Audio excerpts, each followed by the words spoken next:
ನಮಸ್ಕಾರ, ನೀವು ನೋಡ್ತಾ ಇದ್ದೀರಾ ನ್ಯೂಸ್ ಫಸ್ಟ್ ಪ್ರಾಪರ್ಟಿ. ನಾನು ರಾಹುಲ್ ದಯಾನ್. ದೇವನಹಳ್ಳಿ ಒಂದು ಸಾಮಾನ್ಯ ಪಟ್ಟಣದಿಂದ ಅತ್ಯಾಧುನಿಕ ಸಾರಿಗೆ ಆಧಾರಿತ ಅಭಿವೃದ್ಧಿ ಅಂದರೆ ಟ್ರಾನ್ಸಿಟ್ ಓರಿಯೆಂಟೆಡ್ ಡೆವಲಪ್ಮೆಂಟ್ ಅಥವಾ TOD ಅಂತ ಏನು ಕರಿತೀವಿ, ಇದರ ಕೇಂದ್ರವಾಗಿ ಬದಲಾಗ್ತಾ ಇರೋದು ಆಧುನಿಕ ಕರ್ನಾಟಕದ ನಗರ ಬೆಳವಣಿಗೆಯ ಪ್ರಮುಖ ಮೈಲಿಗಲ್ಲಾಗಿದೆ.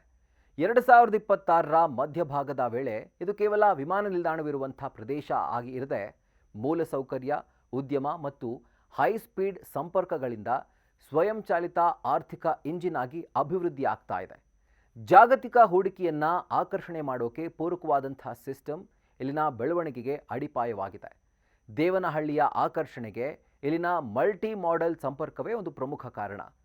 ಕೆಂಪೇಗೌಡ ಅಂತಾರಾಷ್ಟ್ರೀಯ ವಿಮಾನ ನಿಲ್ದಾಣವು ಈ ಅಭಿವೃದ್ಧಿಯ ಆಕ್ಸೆಲರೇಟರ್ ಅಂತ ಹೇಳಬಹುದು. ಇಲ್ಲಿನ ಪ್ರಯಾಣಿಕರ ಸಂಖ್ಯೆ ದಾಖಲೆ ಮಟ್ಟಕ್ಕೆ ತಲುಪಿರೋದ್ರಿಂದ ಸುತ್ತಮುತ್ತಲಿನ ಮೂಲಸೌಕರ್ಯಗಳು ವೇಗವಾಗಿ ಅಭಿವೃದ್ಧಿ ಕಾಣ್ತಾ ಇವೆ. ನಮ್ಮ ಮೆಟ್ರೋ ಬ್ಲೂ ಲೈನ್ ವಿಸ್ತರಣೆ ಕೂಡ ಬೆಂಗಳೂರಿನ ಕೇಂದ್ರ ಭಾಗ ಮತ್ತು ಉತ್ತರ ಭಾಗದ ನಡುವಿನ ಅಂತರವನ್ನು ಕಡಿಮೆ ಮಾಡಿದೆ. ಇದರ ಜೊತೆಗೆ ಬೆಂಗಳೂರು ಉಪನಗರ ರೈಲು ಯೋಜನೆ ಅಂದರೆ ಸಬರ್ಬನ್ ರೈಲ್ವೆ ಪ್ರಾಜೆಕ್ಟ್ ಕಾರಿಡಾರ್ 1 ದೇವನಹಳ್ಳಿಯನ್ನು ನಗರದ ರೈಲ್ವೆ ವ್ಯವಸ್ಥೆಯೊಂದಿಗೆ ನೇರವಾಗಿ ಸಂಪರ್ಕ ಮಾಡ್ತಾ ಇದೆ. Satellite town ring road STRR, ಅದರ ಜೊತೆಗೆ ರಾಷ್ಟ್ರೀಯ ಹೆದ್ದಾರಿ 44 ಇದರ ವಿಸ್ತರಣೆ ಕೂಡ ಈ ಪ್ರದೇಶವನ್ನು ಚೆನ್ನೈ ಮತ್ತು ಹೈದರಾಬಾದ್ನಂಥ ಪ್ರಮುಖ ಕೈಗಾರಿಕಾ ಕಾರಿಡಾರ್ಗಳಿಗೆ ಸಂಪರ್ಕಿಸುವ ಲಾಜಿಸ್ಟಿಕ್ ಗೇಟ್ವೇ ಆಗಿ ಇದು ರೂಪುಗೊಳ್ತಾ ಇದೆ. ಈ ಸಾರಿಗೆ ಸೌಲಭ್ಯಗಳು ಬೃಹತ್ ಕೈಗಾರಿಕಾ ಯೋಜನೆಗಳಿಗೆ ದಾರಿ ಮಾಡಿಕೊಟ್ಟಿವೆ. ದೇವನಹಳ್ಳಿ ಇವತ್ತು ಭಾರತದ ಏರೋಸ್ಪೇಸ್ ಮತ್ತು ರಕ್ಷಣಾ ಉತ್ಪಾದನಾ ವಲಯದ ಹೃದಯ ಭಾಗವಾಗಿದೆ. ಇಲ್ಲಿನ ಏರೋಸ್ಪೇಸ್ ಸೆಸ್ ಮತ್ತು IT ಹಾರ್ಡ್ವೇರ್ ಪಾರ್ಕ್ನಲ್ಲಿ ಜಾಗತಿಕ ಮಟ್ಟದ ಕಂಪನಿಗಳು ನೆಲೆಯೂರಿವೆ. ವಿಶೇಷವಾಗಿ ಫಾಕ್ಸ್ಕಾನ್ನ ಪ್ರಾಜೆಕ್ಟ್ ಎಲಿಫೆಂಟ್, ಇದ್ರ ಬಗ್ಗೆ ಹೇಳಲೇಬೇಕು. ಇದು $2.5 billion apple iPhone assembly factory ಆಗಿದೆ. ಆ್ಯಂಡ್ ಇದು ಚೈನಾದ ಹೊರಗಡೆ ಇರುವಂಥ 2ನೇ ಅತಿ ದೊಡ್ಡ ಫಾಕ್ಸ್ಕಾನ್ ಫ್ಯಾಕ್ಟರಿ ಅನ್ನುವಂಥ ಹೆಗ್ಗಳಿಕೆಯನ್ನು ಪಡೆದುಕೊಂಡಿದೆ.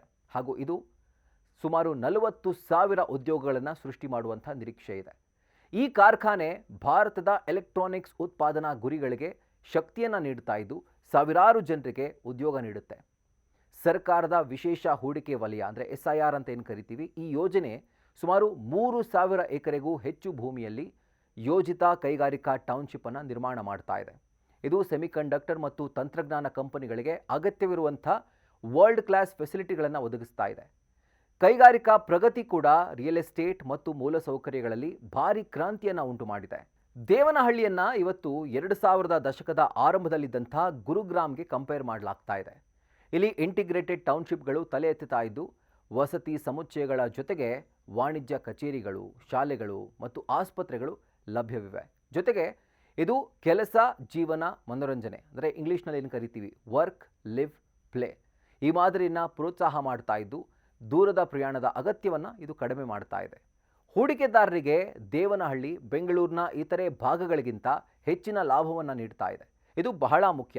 ಯಾಕಂದರೆ ಕೇವಲ ಒಂದು ಮನೆ, ಸೈಟ್, ಅಪಾರ್ಟ್ಮೆಂಟ್ ನಿರ್ಮಾಣ ಮಾತ್ರವಲ್ಲ, ಬದಲಾಗಿ ಲಾಂಗ್ ಟರ್ಮ್ ಇನ್ವೆಸ್ಟ್ಮೆಂಟ್ಗೂ ಕೂಡ ಇದು ಬೆಸ್ಟ್ ಚಾಯ್ಸ್.